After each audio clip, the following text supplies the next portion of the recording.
I'm intrigued by the story that more than 1,000 migrants from Turkey are believed to have arrived in the UK via the channel since the beginning of the year. I'm intrigued because I think it's highly unlikely that Turks will be travelling to the UK. Now, it may well be that people have passed through Turkey on their way to the UK. It may also be that people are using smuggling organisations that might be based in Istanbul and in Turkey.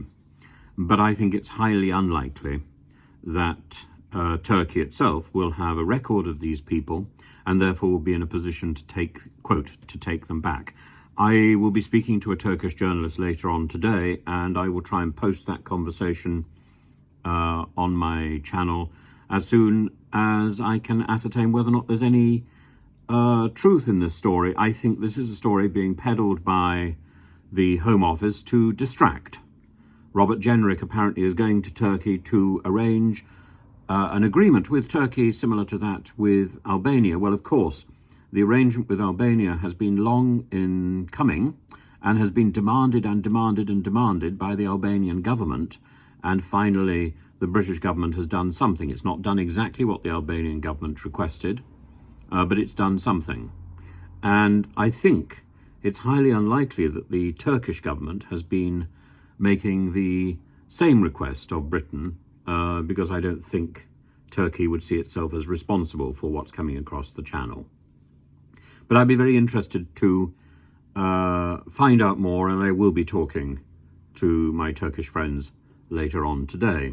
It may take a little while to subtitle the conversation and to get it up, but I will get it up, and I will expose this as for what it's worth. I think it's propaganda. I'd be very interested to see whether or not there's any truth in it. But as I say, my instinct is that this is rubbish.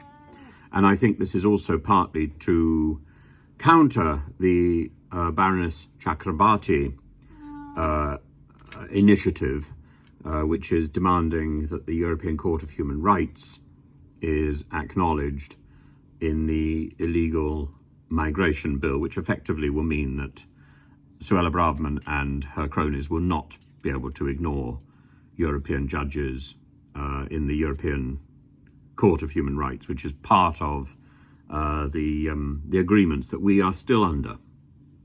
And I think also she would be demanding that we pay attention to the 1951 Refugee Convention. I think it's also worth pointing out, as I did yesterday, that Suella Braverman is completely dismissive when it comes, in practical terms, when it comes to following the Australian model. She follows what she wants to. She hasn't done her homework. She hasn't visited Christmas Island, and she hasn't recognised that actually, for all the criticism that Australia received for its offshoring of the migrant problem, ours cannot be the same, because Australia has not signed up to the 1951 Refugee Convention. Australia is surrounded by a very large ocean. We are not. We're surrounded by a little channel.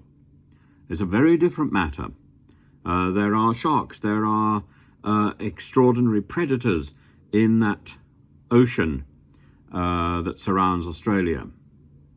The problems with the English Channel are its depth, its coldness, but mostly the fact that there's a lot of traffic on it.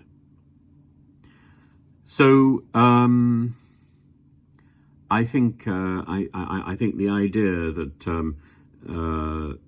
of Jenrick going to Turkey, I don't think that's credible, really. I'm sure he can get to Turkey, but I can't see that it's going to be much more than a joint and a handshake and maybe a few minutes in the sun.